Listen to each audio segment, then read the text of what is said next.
Hello बच्चों, मैं हूं अभिषेक तिवारी और आप देख रहे हैं अपना खूबसूरत सा चैनल कॉन्सेप्ट बाय अभी सर। आज की क्लास में हम बात करेंगे अवतल दर्पण द्वारा बनने वाले प्रतिबिंबों का किरण आरेख। यानी कि अवतल दर्पण द्वारा जो प्रतिबिंब बनते हैं, प्रत्येक स्थितियां, उनकी स्थितियां बदलते जाओ वस्तु की, प्रतिबिंब अलग जगह पे बनने लगते हैं। जैसे अनंत पे रखो कहीं और बनता है, वक्ता केंद्र पे रखो कहीं और बनता है, फोकस दूरी पे रखो कहीं और बनता है। तो ये सारी चीजें हैं। इस वीडियो को देखने से पहले अगर आपने मेरा प्रीवियस वीडियो नहीं देखा है कि इसके नियम, किसी भी लेंस दर्पण द्वारा बनने वाले प्रतिबिंबों के जो नियम बताए थे किरण आरेख द्वारा, अगर उस लेक्चर को आप नहीं देख रहा तो आप हमारे यूट्यूब चैनल में डाल सकते हैं कि प्रतिबिंब बनने के नियम या किरण आरेख द्वारा प्रतिबिंब बनने के नियम कॉन्सेप्ट बाय अभी सर, आपसे आपको मिल जाएगा वो वीडियो लेक्चर। बाकी अगर आपको यूट्यूब में नहीं सर्च करना है तो आपको मैं इसके डिस्क्रिप्शन बॉक्स में डाल दूंगा, आप पहले उसको देखें, पढ़ा हुआ है उसको देखें, उसके बाद ये देखेंगे तभी आपको समझ में आने वाला है ये वीडियो। तो जाइए और डिस्क्रिप्शन बॉक्स में जाकर के पहले उस वीडियो को देखिए, उसके बाद इस वीडियो को देखिए। अगर आपने उस वीडियो को देख रखा है तो कंटिन्यू। तो अगर हम बात करें इसके बारे में अवतल दर्पण द्वारा, तो कई स्थितियां, 6 स्थितियां बनती है। एक तो सबसे पहले वस्तु कहां पे हो, अनंत पर हो। दूसरी बात करेंगे, सबसे पहले बात करेंगे कहां पे, सबसे पहले अनंत पर हो। तो अनंत के बाद थोड़ा सा आगे आएंगे तो वो अनंत और वक्ता केंद्र के बीच में दूसरी स्थिति, वक्ता केंद्र पर तीसरी स्थिति, वक्ता केंद्र और फोकस के बीच में चौथी स्थिति, फोकस पांचवी स्थिति और फोकस और ध्रुव के बीच छठी स्थिति। ये 6 स्थितियां बनती है, जहां पर प्रतिबिंब की भी 6 स्थितियां इसमें बनती है अवतल दर्पण में। चलो तो फिर एक एक स्थिति को लेते हुए हम लोग चर्चा करते हैं। सबसे पहली स्थिति क्या है, जब वस्तु कहां पर हो, जब वस्तु अनंत पर हो। जब वस्तु अनंत पर हो तब क्या होगा भैया, तो ठीक है बनाते हैं अवतल दर्पण। तो ये है हमारा अवतल दर्पण, इसको सभी लोग जानते हैं। ये अवतल दर्पण, ये इसमें से है मुख्य अक्ष, ये हो गया मुख्य अक्ष। ये हमारा होता है ध्रुव M1 M2, ये हमारा है फोकस, ये वक्ता केंद्र है। तो अगर कोई वस्तु अनंत पर रखी, कहां पर, इनफाइनाइट पे, तो मान के चलो इनफाइनाइट में कोई बड़ी सी वस्तु रखी हुई होगी, बहुत बड़ी सी रखी हुई कोई वस्तु है, जहां से आप वस्तुएं चलाएंगे। यहाँ पे अनंत पर बहुत बड़ी वस्तु रखी हुई है, मान लो इसका प्रतिबिंब कहां पर बनने वाला है।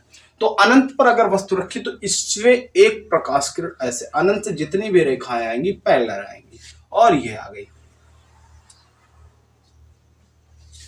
तो यहां से क्या होगा, ये अनंत पर है भैया, ये वस्तु अनंत पर है, इनफाइनाइट पॉइंट पे। तो यहां से आपने इसके पहले जो नियम पढ़ा है उसमें से पढ़ा है कि समांतर आने वाली प्रकाश किरणें दर्पण से टकराने के पश्चात फोकस से होके चली जाती है। ये तो ये फोकस से हो जा रही है। तो और उसके बाद प्रतिबिंब क्या होता है, तो हमने बताया था कि जब प्रकाश किरणें वस्तु से चलने के बाद दर्पण से टकराने के पश्चात जिस बिंदु पर मिलती हैं या फिर मिलती हुई प्रतीत होती है, वहां क्या बनता है, उसका प्रतिबिंब बनता है। तो यहां से चलने के बाद यहीं पर मिल रही है फोकस पर। तो अनंत पर रखी वस्तु का प्रतिबिंब कहां बनना, प्रतिबिंब की स्थिति कहां पर बना, प्रतिबिंब, ये भी ध्यान रखेंगे कहां पर बनना है, प्रतिबिंब की स्थिति कहां है, स्थिति कहां, अनंत पर वस्तु है तो फोकस पर है। प्रतिबिंब की स्थिति क्या है, फोकस पे। अनंत पर रखी वस्तु का प्रतिबिंब कहां बनता है, और कैसा, प्रकृति कैसी होती है, प्रकृति, अगर हम उसकी प्रकृति की बात करें तो छोटा, वास्तविक एवं उल्टा। ये बात ध्यान रखेंगे, कभी भी प्रतिबिंब वास्तविक होता है तो उल्टे होता है, नॉर्मली मैक्सिमम केसेस पे। तो आपकी प्रकृति कैसी होगी जो अनंत पे रखी वस्तु का, तो छोटा, वास्तविक और उल्टा प्रतिबिंब बनेगा। इसके आगे सेकंड कंडीशन पे हम बात करें अगर, और इसके प्रतिबिंब के बारे में और कोई जानकारी देने की जरूरत, और दर्पण से बाईं ओर बनेगा। और एक नियम भी होता है, कभी भी प्रतिबिंब हम बनाएंगे तो वस्तु को हम बाईं ओर रखेंगे, यानी प्रकाश किरण हम बाईं ओर से ही डालते हैं। ठीक है, तो ये इतनी सी दो स्थितियां पता चली। ये तो पहला पॉइंट हो गया, पहली स्थिति आपने पता किया, तो जिसकी वजह से फिगर से हमें हर बार प्रतिबिंब की स्थिति और उसकी प्रकृति प्राप्त मिलेगी। तो इसको हम लोग रहने देते हैं। अब देखो, अब आगे अगर हम सेकंड कंडीशन पे बात करें, इसको आपने नोट कर लिया होगा, मिटा देते हैं इसको। सेकंड कंडीशन पे बाकी दर्पण वगैरह रहने दो ऐसे ही, चलो फिर से बना लेते हैं। स्थिति यहां भी होगी, कैसा प्रतिबिंब बनेगा ये भी हम देखते हैं। तो चलो ठीक है, पर आते हैं इसको। ये प्रतिबिंब है, यहाँ पे फोकस है इसका, ये वक्रता केंद्र है सी, और इस बार वस्तु रखी हुई अनंत पर नहीं, यहाँ अनंत कहीं यहाँ पर होगा, अनंत और वक्रता केंद्र के बीच में कोई वस्तु ऐसे रखी हुई ए और बी, अनंत और वक्रता केंद्र के बीच कोई वस्तु रखी हुई है। तो इसका प्रतिबिंब कहां पर बनेगा? तो इसका प्रतिबिंब बनाने के लिए एक प्रकाश किरण इससे सीधी चली जाती है पैरेलल रूप में ऐसे। तो पैरेलल जाने वाली प्रकाश किरण कहां से होके वापस आएगी? सबको पता है कहां से, फोकस से होके वापस आएगी। और दूसरी प्रकाश किरण चली जाती है वक्रता केंद्र से, दर्पण थोड़ा बड़ा कर देते हैं, और यहां से वक्रता केंद्र से होकर जाने वाली प्रकाश किरणें इसी से वापस आ जाती है, और प्रतिबिंब कहां बन जाएगा? जहां पर प्रकाश किरणें मिलती हैं, ए डैश बी डैश। यानी कि यहां पे क्या, जब अनंत और वक्रता केंद्र के बीच पर वस्तु रखी हुई है, तो ध्यान से देखो, जहां पे वस्तु है एक प्रकाश किरण पैरेलल इसके ले गए, वो परावर्तित होकर कहां, फोकस से, कहां से होके आएगी, फोकस से, और दूसरी प्रकाश किरण गई वक्रता केंद्र से, जो कि वक्रता केंद्र से जाने वाली प्रकाश किरण है, अपने ही मार्ग से वापस आ जाती है, भी हम लोगों ने नियम में पढ़ा है। तो यहां पर प्रतिबिंब बन गया, कहां पर दोनों किरणें मिली, ये यहां पर मिली, तो यहीं पर इसका क्या बन जाएगा, प्रतिबिंब बन जाएगा। अगर यहाँ पे प्रतिबिंब बन जाता है तो ध्यान से देखो इसकी स्थिति कहां है, प्रतिबिंब की स्थिति, तो ये क्या, फोकस और वक्रता केंद्र के बीच, एफ एंड सी के बीच, और प्रकृति फिर से वही मिल रही है हमें, क्या, उल्टा उल्टा बनेगा, वास्तविक बनेगा, उल्टा वास्तविक एवं वस्तु से छोटा।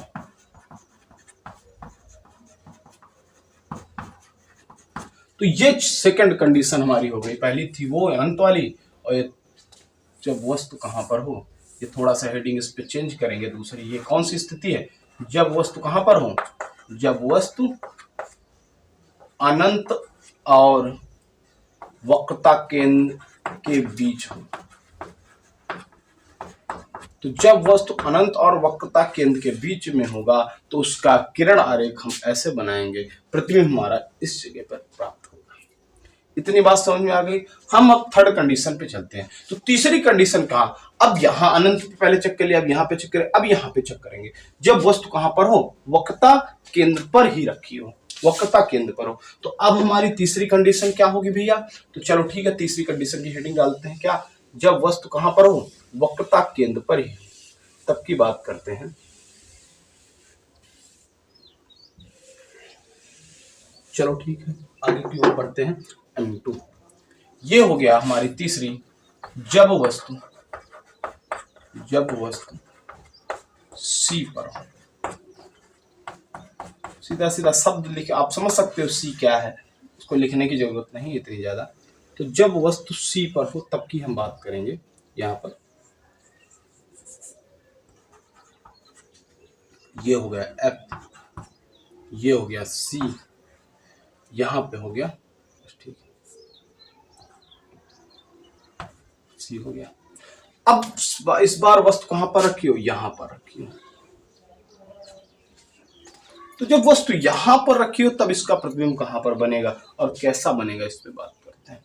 तो यहां से तो जाने वाली एक समांतर प्रकाश किरण इधर से होके जाएगी, और यहां समांतर जाने के बाद ये मान के चलो ए बी वस्तु है, तो ये जा करके यहां पे वापस आ जाएगी।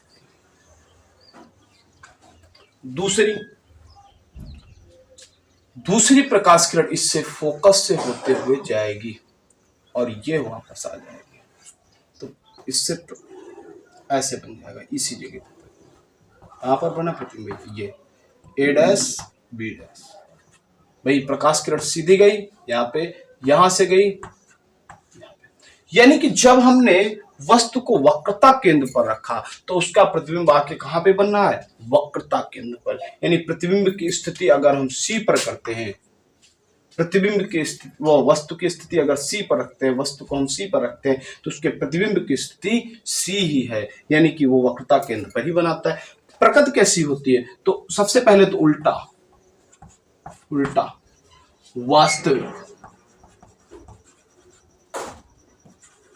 वास्तविक एवं उल्टा वास्तविक एवं वस्तु के बराबर यहां पे बनेगा। ध्यान रखना है प्रतिबिंब वस्तु के बराबर होता है। तो उल्टा वास्तविक एवं वस्तु के बराबर प्रतिबिंब बनता है। ये हमारी हो गई थर्ड कंडीशन। अब हमने 3 कंडीशनों पर देख लिया है कि कहां पर कैसे कैसे प्रतिबिंब बनता है, तो हम चौथी कंडीशन पर आगे की ओर बढ़ते हैं। इस बार हम वस्तु को C और F के बीच में रखेंगे, वक्रता केंद्र और फोकस दूरी पर। तब देखते हैं प्रतिबिंब कहां पर बनता है। चलिए इसको नोट करने के बाद हम लोग आगे की ओर बढ़ते हैं। जब वस्तु कहां पर रखी हूं,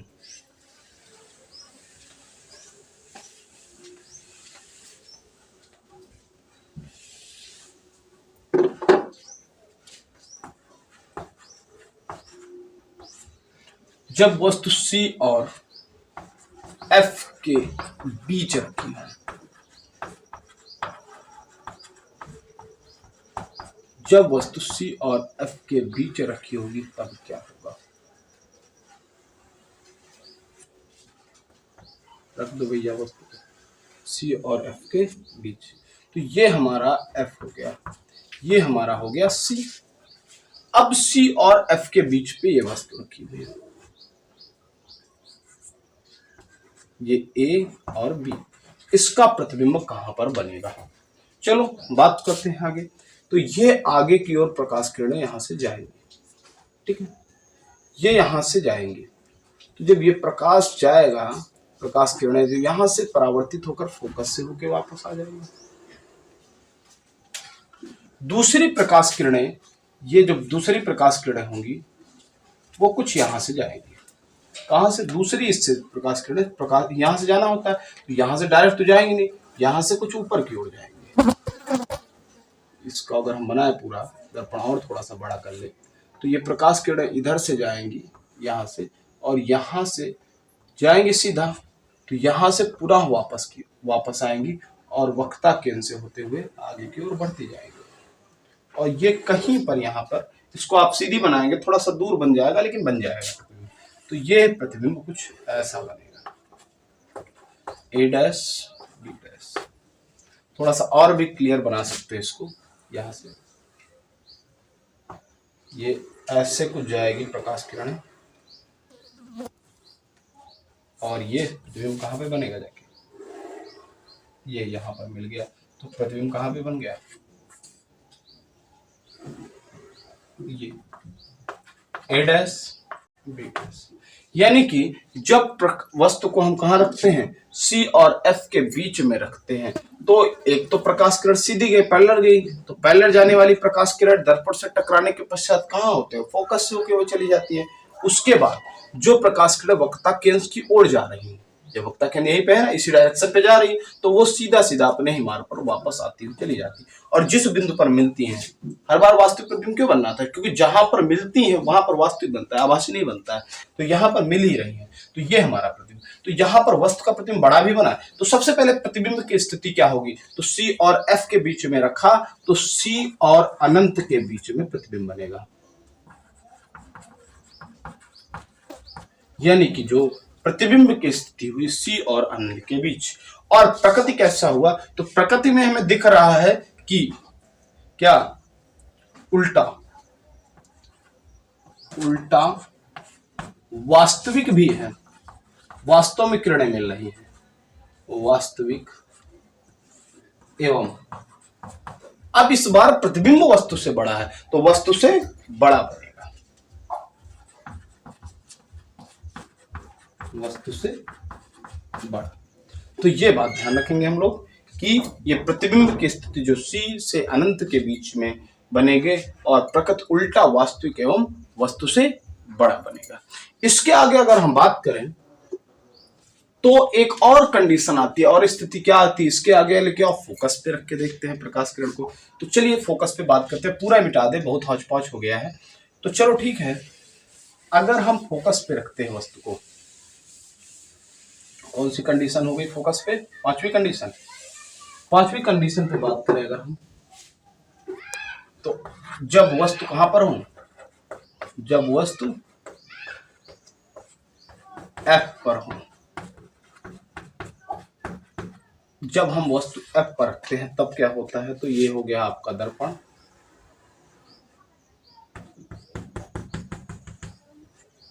ये पुत गई कालिक,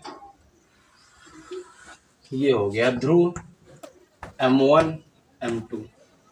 यहां पर हमारा फोकस F, यहां पे वक्रता किरण C हो गया। अब अगर वस्तु फोकस पे रखी हुई तब क्या होगा? तो फोकस पे रखी वस्तु समांतर जाएगी प्रकाश किरण, और दर्पण से टकराने के पश्चात ये आ गई दूसरी किरण, वक्रता केंद्र की डायरेक्शन में जाती है इधर की ओर। तो ये सीधा इधर जाएगी और उसके बाद सीधा सीधा ये यहां पे जाएगी और पुनः वहां से टकरा के पुनः वापस आकर ये दोनों एक दूसरे से पैरेलल हो जाती है। ऐसा कुछ होता है, यानी कि फोकस पे अगर रखे वस्तु तो एक समांतर प्रकाश किरण जाएगी जो कि वापस होकर कहाँ, ऐसे इधर आ जाएगी। इसको और थोड़ा सा सीधी बना दिया जाए तो टकराने के बाद ये वापस होकर इधर की ओर आ जाएगी और एक वक्रता केंद्र की डायरेक्शन में जाते हुए वापस हो जाएगी। ये दोनों पैरेलल हो जाएंगी तो कहां पर मिलेंगी? इनफाइनाइट पे मिलेंगी। मैं मान लेता हूं ये कहां पर मिलेगी? इनफाइनाइट पे, अनंत पर मिलेगी। यानी कि फोकस पे रखी वस्तु का प्रतिबिंब कहां पर बनता है? अनंत पर बनता है। तो प्रतिबिंब की स्थिति क्या हो गई? प्रतिबिंब की स्थिति क्या होगी? फोकस पे रखी होगी वस्तु अनंत। अच्छा, प्रकृति क्या होगी? प्रकृति भैया उल्टा, सबसे पहला उल्टा वास्तविक, वास्तविक एवं वस्तु से बड़ा, वस्तु से बड़ा। तो ये बनेगा उल्टा, वास्तविक एवं वस्तु से बड़ा। ये हमारी हो गई अपनी ये कंडीशन। इसके आगे अगर हम बात करें, फोकस से और ध्रुव के बीच में एक लास्ट कंडीशन बची है, छठी।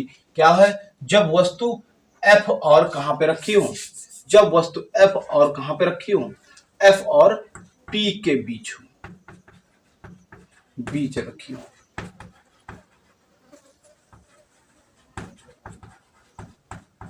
तब क्या होगा भैया? जब वस्तु F और P के बीच में रखी होगी तब कैसे क्या कंडीशंस बनेगी? चलो बात करते हैं उस पर।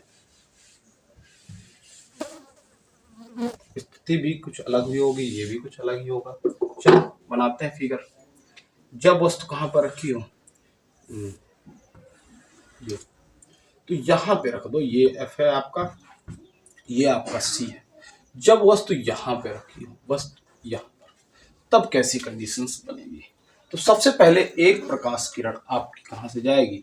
एक प्रकाश किरण अब पीछे की ओर नहीं जाएगी समांतर, अब सीधा सीधा यहां से होते हुए एक प्रकाश किरण यहां से जाएगी यहां, उतने ही एंगल पे, और दूसरी प्रकाश किरण यहां से वक्रता केंद्र से होकर चली जाएगी, ठीक है ना, इधर की ओर जाएगी और यहां से जाकर यहां से वापस आ जाएगी।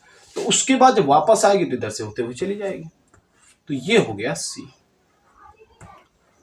और एक प्रकार ये वस्तु है AB, तो यहां से एक प्रकाश किरण इधर जाएगी, तो इधर जाने वाली प्रकाश किरण डायरेक्ट यहीं से चली जाती है। तो ये दोनों को अगर हम इधर से कहीं मिलेंगे नहीं, क्योंकि दोनों के बीच में बड़ा डायरेक्ट डिस्टेंस है, तो ये कहीं पर यहां कहीं मिलेंगे जाके, मान लो यहां पर मिलेंगे, पता नहीं कहां पे मिलेंगे जाके, बड़ा आगे मिलेंगे, लेकिन मिलती हुई यहां पे प्रतीत हो रही है, A' B', तो ये मिलती हुई प्रतीत हो रही है। तो इसकी थोड़ा सा अलग प्रकृति, यही एक ऐसी कंडीशन है जहां पर प्रतिबिंब में प्रकाश किरण अवतल दर्पण में मिलती हुई प्रतीत होती है, यानी कि प्रतिबिंब आभासी बनता है। प्रतिबिंब की स्थिति क्या होता है? तो दर्पण के पीछे, क्या दर्पण के पीछे बनता है,